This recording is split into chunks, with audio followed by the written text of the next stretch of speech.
वंदे कृष्णम जगद्गुरुम।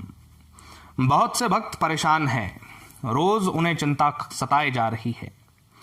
अपने आप को इतना क्यों जला रहे हो तुम लोग? कितनों ने ही मैसेज करके मुझे कहा कि हम आपके वीडियोस को दूसरों को दिखा रहे हैं, अपने दोस्तों रिश्तेदारों को दिखा रहे हैं, मगर वो सुनते नहीं, बकवास कहकर नकार देते हैं। मैं तुमसे पूछ रहा हूं कि तुम ये क्या कर रहे हो? अरे भगवान ने उन लोगों को बहरा कर रखा है, कहां से मेरी वाणी सुनेंगे? प्रभु ने उन्हें अंधा कर रखा है और तुम उन्हें भक्ति का मार्ग दिखाना चाह रहे हो।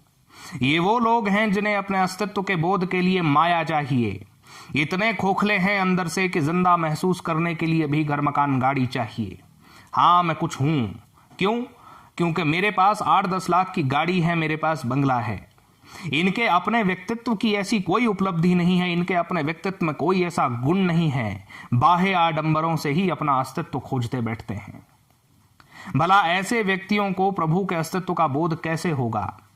इसलिए तुम अपनी जिह्वा पर काबू रखो। कोई जरूरत नहीं है महात्मा बनने की। 1-2 बम फूटेंगे, सबके आंख नाक कान खुल जाएंगे। ऐसे ही कभी कभी मैं सोचता हूं कि प्रभु को पाना अगर वास्तव में मुश्किल काम होता तो शायद बहुत से लोगों ने अब तक पा लिया होता, क्योंकि कठिन काम को साधने का प्रयास कितने हजारों लोग करते हैं।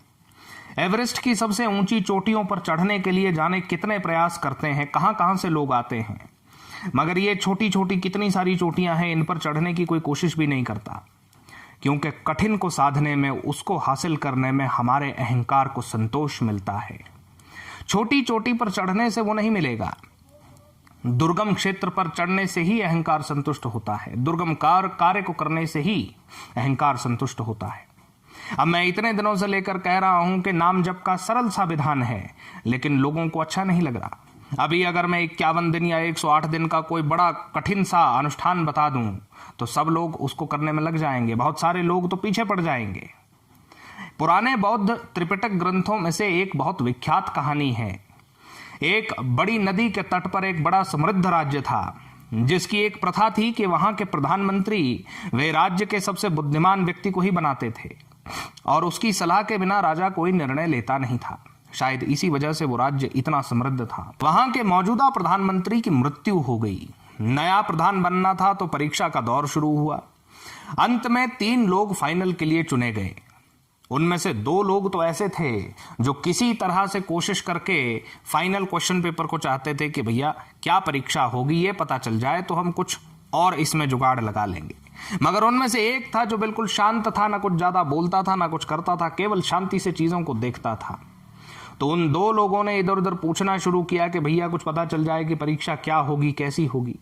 परीक्षा सबको मालूम थी कि परीक्षा होगी क्या, और परीक्षा ये थी कि उन लोगों को एक कुटिया में बंद कर दिया जाएगा, जिसके बाहर एक ताला लटका दिया जाएगा और उनको उस ताले को खोल करके बाहर आना है। जो व्यक्ति सबसे पहले ताला खोलकर बाहर आ जाएगा वो व्यक्ति देश का, राष्ट्र का नया प्रधानमंत्री होगा। तो अब उन 2 व्यक्तियों ने क्या किया कि ताला खोलने के और ताले का निरीक्षण करने के जो सबसे अच्छे ग्रंथ थे वो अपने कपड़ों में छुपा लिए। परीक्षा के दिन उन 3 लोगों को उस कुटिया में बंद कर दिया गया, बाहर से ताला लगा दिया गया। अब वो 2 लोग जो थे उन्होंने फटाफट अपने ग्रंथ निकाले और देखने लगे कि भैया ताला है कौन सा। वो पेज पलटने लगे। वो जो तीसरा था वो बड़ी शांति से बैठ करके सब कुछ ऑब्जर्व कर रहा था। वो केवल चीजों को अपने अंदर समाने की कोशिश कर रहा था, अपने आप को शांत करने की कोशिश कर रहा था। आधी रात बीत गई, ताले का कोई पता नहीं चला। लगभग आधी रात के समय वो व्यक्ति उठा, वो जो तीसरा व्यक्ति था, शांत व्यक्ति, वो उठा और उसने उठ करके कुटिया को एक एक कोने को देखना शुरू किया। दरवाजे के पास जाकर के दरवाजे का परीक्षण शुरू किया। इस पूरी प्रक्रिया से वो 2 व्यक्ति बिल्कुल अनजान थे, वो अपनी किताबों में पूरी तरह घुसे हुए थे।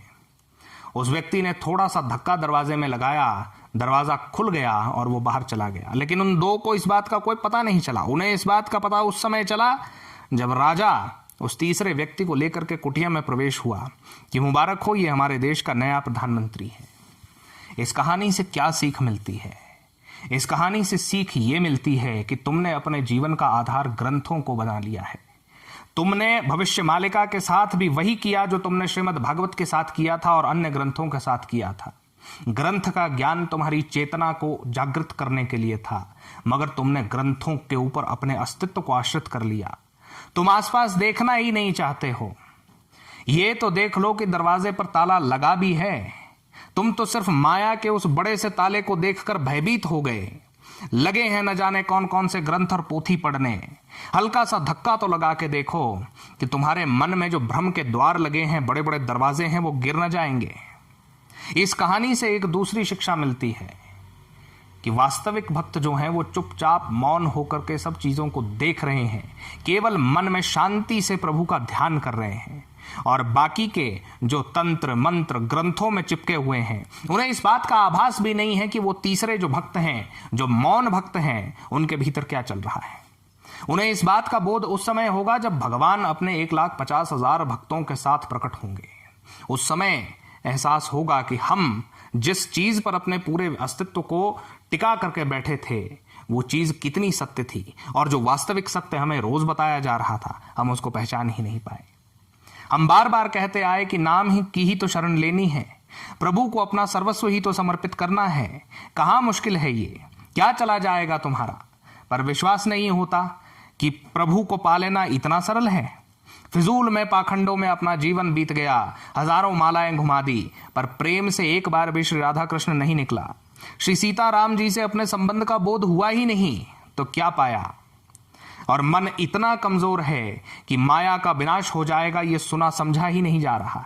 उसे समझ ही नहीं पा रहे कि ये संसार जो आपके सामने दिख रहा है, बहुत जल्दी ये संसार समाप्त हो जाएगा। कैसे समाप्त हो जाएगा? यदि ये संसार समाप्त हो जाएगा तो हम जिएंगे कैसे?